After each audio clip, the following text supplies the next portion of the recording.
We're coming to you from the Radford Studio Center lot in Studio City, right over the hill from Hollywood.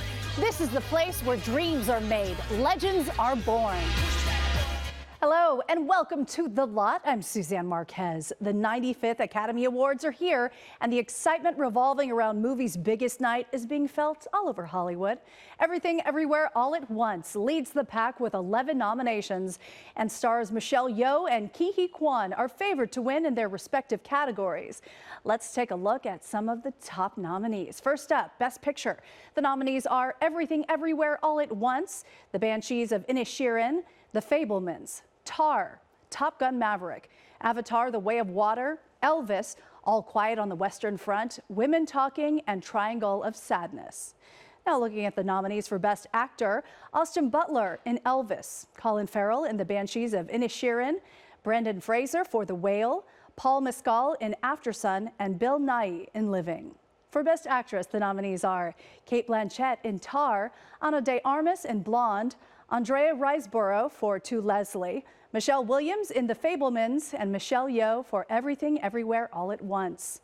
And the nominees for Best Director are Martin McDonagh for The Banshees of Inisherin, Daniel Kwan and Daniel Scheinert, Everything, Everywhere, All at Once, Steven Spielberg for The Fabelmans, Todd Field in Tar, and Ruben Östlund, Triangle of Sadness.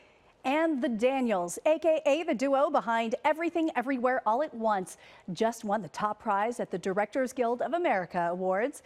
They are favored to win Best Director at the Oscars. Here's Entertainment Tonight's Nichelle Turner with more predictions. Nichelle. Hi, Suzanne. I want to focus on two of the night's top prizes, Best Actor and Actress in a Leading Role. And based on this award season's track record, we already have an idea who could walk away with gold. And the actor goes to Michelle Yeoh. Michelle's already won a SAG Award and a Golden Globe for Everything, Everywhere, All at Once. I don't think it's hitting me yet. Will her first Oscar be next? Not if two-time Academy Award winner Cate Blanchett has a say. Her role in Tar also won her a Globe and a BAFTA, but she won't take credit for the win. In the end, no matter even if you had the most lines, it's always an ensemble. Cate and Michelle are the front runners. Just don't count out a surprise upset for Michelle Williams in The Fabelmans, Andrea Riseborough in To Leslie, or Ana de Armas in Blonde. Now, moving on to the men. And the actor goes to Brendan Fraser. Brendan's Hollywood comeback in The Whale already won him the SAG and Critics' Choice Awards. You know, we jokingly say it's this Brenaissance. Can you wrap your head around this, or are you just saying I'm going to float through it? I still feel like I'm just getting started, to tell you the truth. I'm not done yet. But he'll have to beat Colin Farrell in The Banshees of Inisherin, Paul Mescal in Aftersun, Bill Nighy in Living, and Austin Butler in Elvis, a role that also won him a Globe and a BAFTA. I think back to that little kid that was, walking around as an extra in TV shows as a kid, and I just think, what would he make of all this? It's special. The moment everyone remembers from last year's Oscars wasn't who won, it was the slap. And Chris Rock timed the release of his stand-up comedy special perfectly. Some say revenge is a dish best served cold. Well, he filmed live in Baltimore, Jada Pinkett Smith's hometown, and took aim at Will Smith and Jada at the end of his set. I'm gonna try to do a show tonight without offending nobody, okay? I'm gonna try my best. You know why? Because you never know who might get triggered. Chris Rock on stage and hitting back at Will Smith a year after the infamous Oscar slap. People say, they always say, words hurt. That's what they say. Gotta watch what you say, because words hurt. You know, anybody that says words hurt has never been punched in the face. Will Smith practices selective outrage. Rock suggesting Smith's response to his Oscars joke about his wife Jada Pinkett Smith's alopecia was more about their relationship than him. His wife was her son's friend. She hurt him way more than he hurt me. Rock covered a range of topics including addiction, abortion, and racism, but left some of his sharpest lines for Smith. Y'all know what happened to me, getting smacked by Suge Smith. I love Will Smith. My whole life I love this. My whole life I root for this, okay? And now I watch Emancipation just to see him get whooped. referring to his role as an enslaved man in the period drama Emancipation. Smith has apologized publicly and said he worries the slap could impact Emancipation success. My behavior was unacceptable. Rock didn't hold back, ending the special with this final blow. How come you didn't do nothing back? I got parents. And you know what my parents taught me? Don't fight in front of white people. For some folks, okay me, the best part of the Oscars is the show before the show, the Oscars red carpet. We're taking a look at some of the hottest hair and makeup trends to expect at this year's Academy Awards.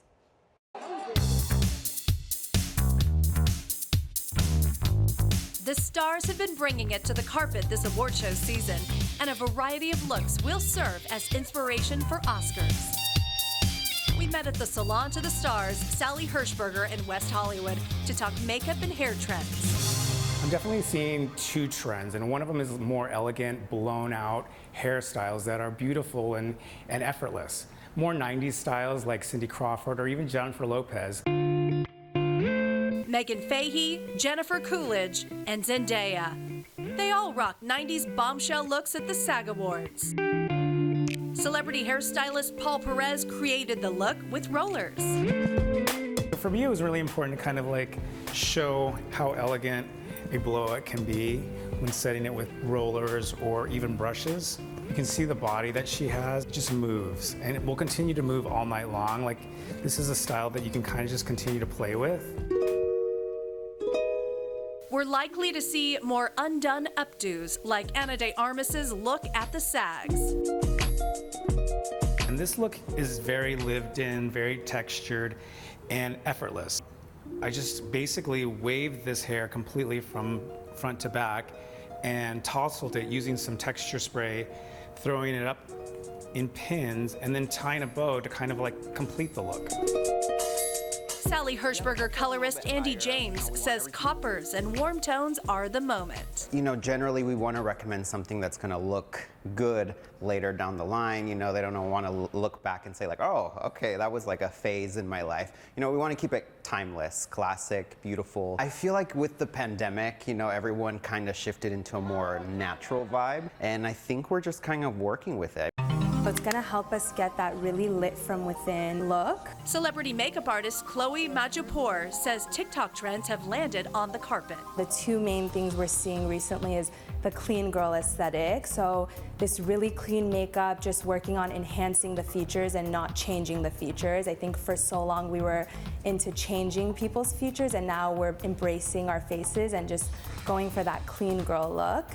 And on top of that, I feel like we're also seeing a lot of pops of color in the makeup. She applies blush and highlight high up on the cheekbone to elevate the face. But you really want to keep it concentrated back towards the temples. And predicts accents to the eyes and lips to truly stand out. So this is like a very light pastel periwinkle shade, which I think is going to be trending this season, especially since we're transitioning into spring.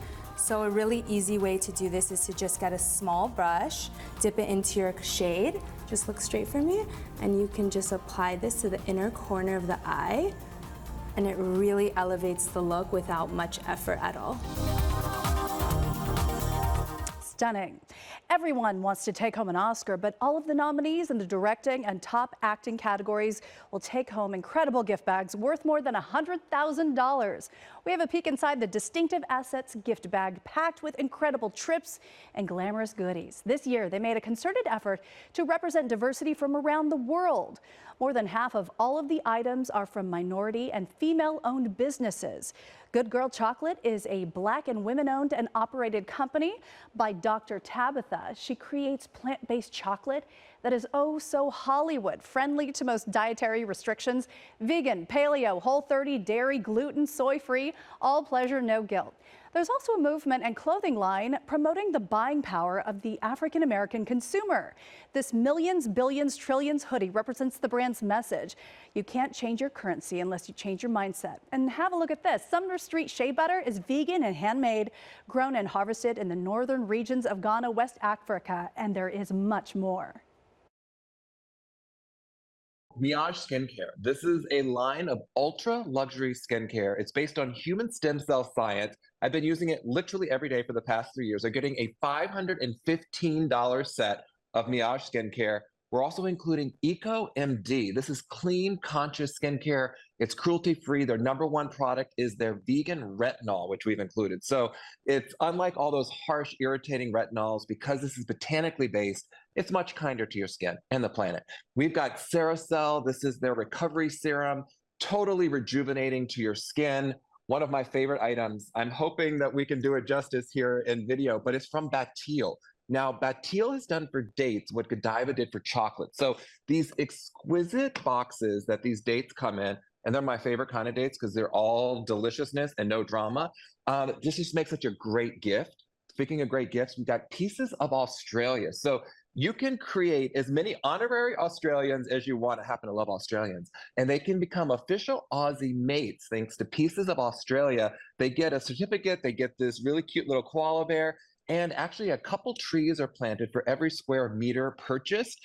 So you're also supporting land conservation efforts. And then, of course, there's the big ticket items. We've got a $9,000 trip to Italy to Fara Punta Imperatora. This is a lighthouse that's been converted into a luxury hotel on an island off the coast of Italy.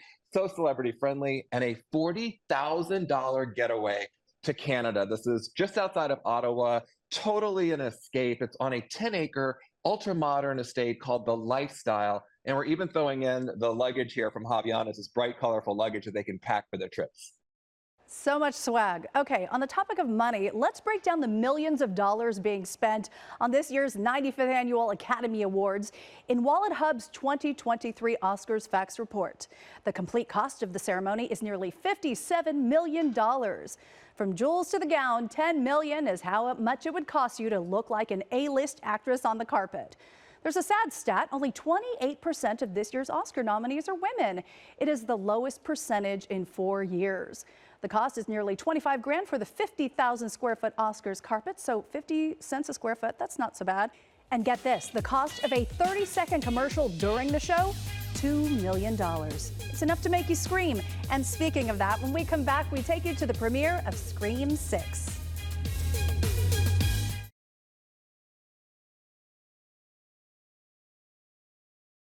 The highly anticipated horror movie Scream 6, starring Jenna Ortega and Courtney Cox, is currently scaring up audiences. We're taking you to the premiere and have a look back to where it all began.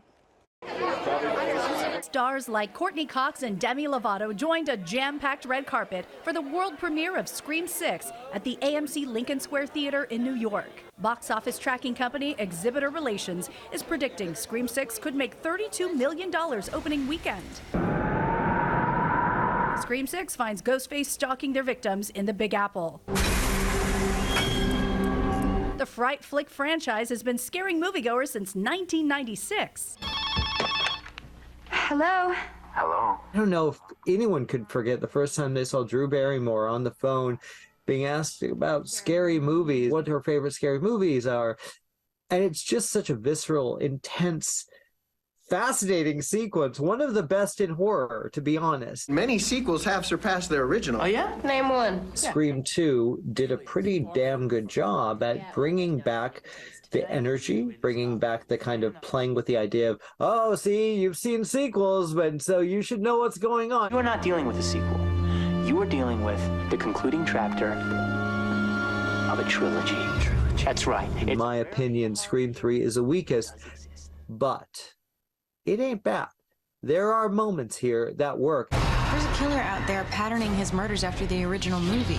The series didn't end with the third movie, but years passed until Scream 4. Again, not a favorite of mine. I have some issues with it. I think it was the reveal, the killer reveal is a little silly, and there's things I didn't like about it. But again, there's great moments. It's not a bad film. Would you like to play a game, Tara?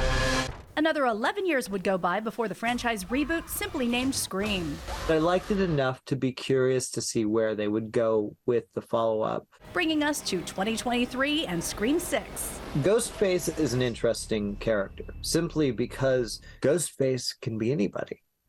You know, and they can play with that kind of, it's a popular mask, everyone wears it. And it looks to me like they're going to utilize that quite a bit in Scream 6.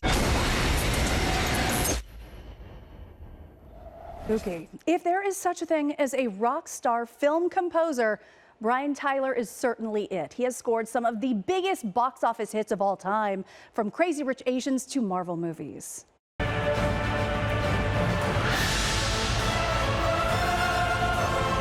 Brian Tyler's soundtracks are awe-inspiring.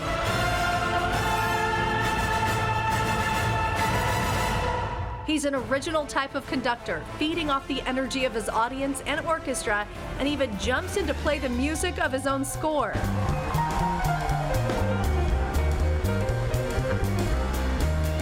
When I'm conducting, I have to turn my back to the audience, which I find to be odd. You know, and so I'm always, the way I've learned to conduct, I'm doing it in this way where I'm looking back at the audience and, because it's not I'm just trying to like perform or like make it more of a show. It's because I want to like have a communal experience with them. He did the soundtracks for the Now You See Me movies, films about magicians who use sleight of hand to steal riches. And like characters in those films, Brian has the heart of an entertainer.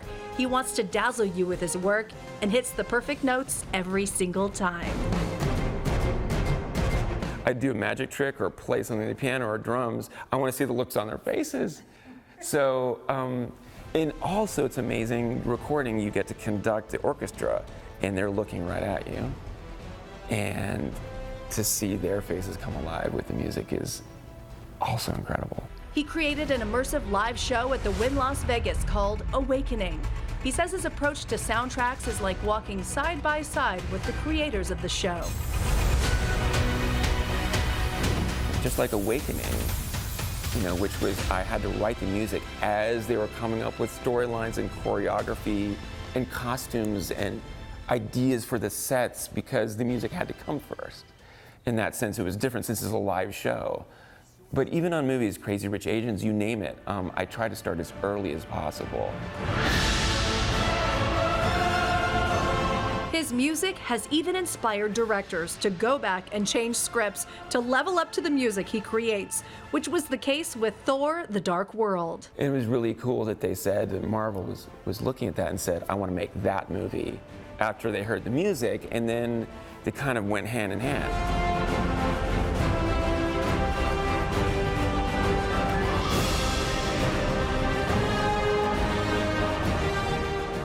Ooh, that movie music gives me chills, makes me feel like I'm a superhero too. Three-time Oscar winner Woody Harrelson stars in a new basketball comedy more than 30 years after White Men Can't Jump. It's written by Bobby Farrelly, one half of the Farrelly brothers. The pair made a name for themselves with comedies like Dumb and Dumber and Kingpin with Harrelson. Here's a look at Champions. Remember Marcus Markovich? You gotta make that! Well, he got fired. Marcus, get off the court. Oh! That wasn't nice. Nothing but bad news for the Iowa Stallions. What an idiot.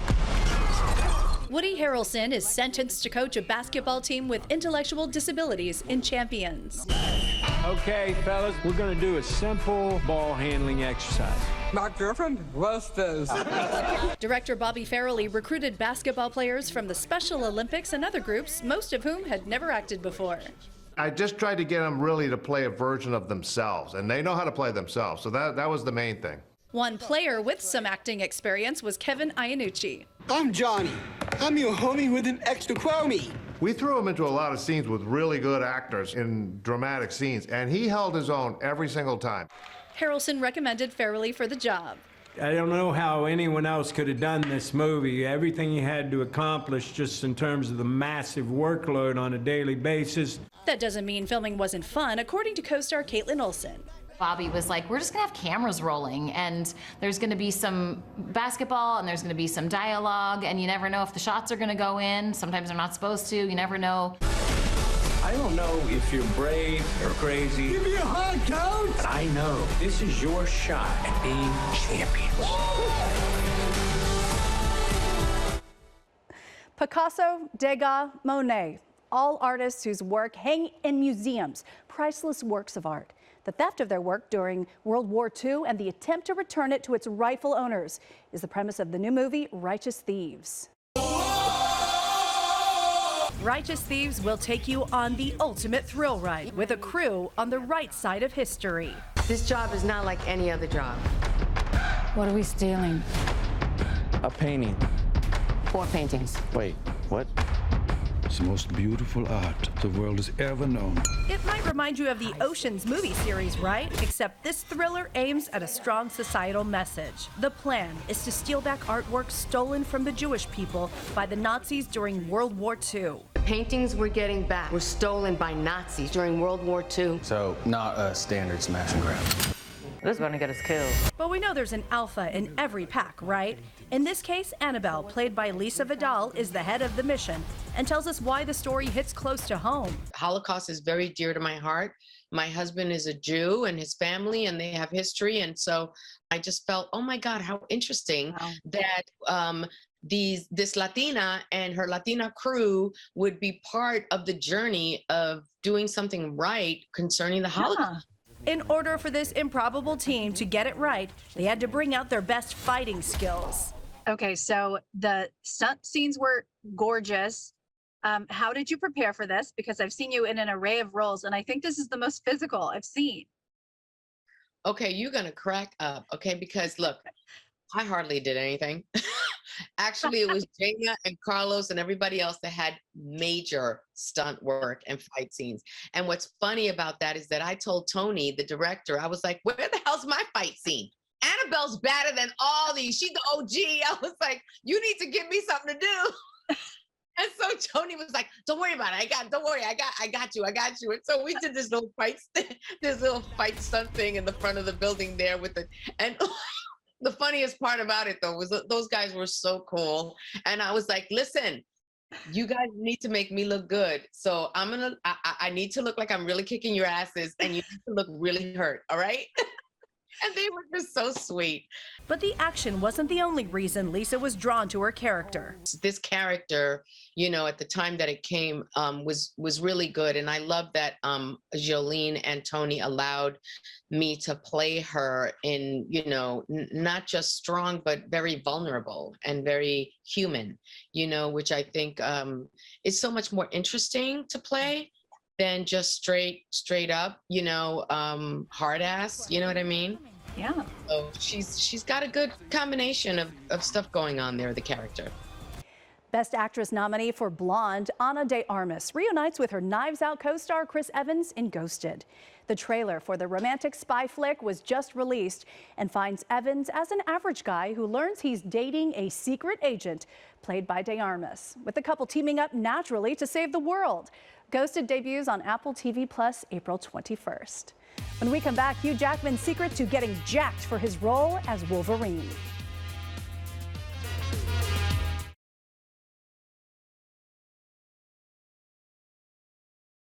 Welcome back. Former Oscars host and Oscar nominee Hugh Jackman is beefing up as he prepares to play Wolverine in the next Deadpool movie. And it doesn't happen overnight. The 54-year-old has been working out and eating 8,000 calories a day. On his socials, he's been thanking his chef named Mario for preparing a protein-packed diet. He posted these shots of his meals on Instagram. He's eating 6 of them a day, including things like black bass, salmon, and grass-fed sirloin. He says he's eaten so much chicken, he wants to apologize to all of the vegans, vegetarians, and chickens of the world. He says if God or the deity in charge has anything to do with chickens, he's in trouble. And before we go, we have a treat for you this week. Check it out. I'm taking you inside composer Brian Tyler's personal studio, and he shows us how he works. From the instruments he plays to the latest projects he's working on, like the new Super Mario Brothers movie. Ooh, look at that, right? And he has his own show titled, Are We Dreaming? We have it all on our website. I'm Suzanne Marques. See you again next week on The Live.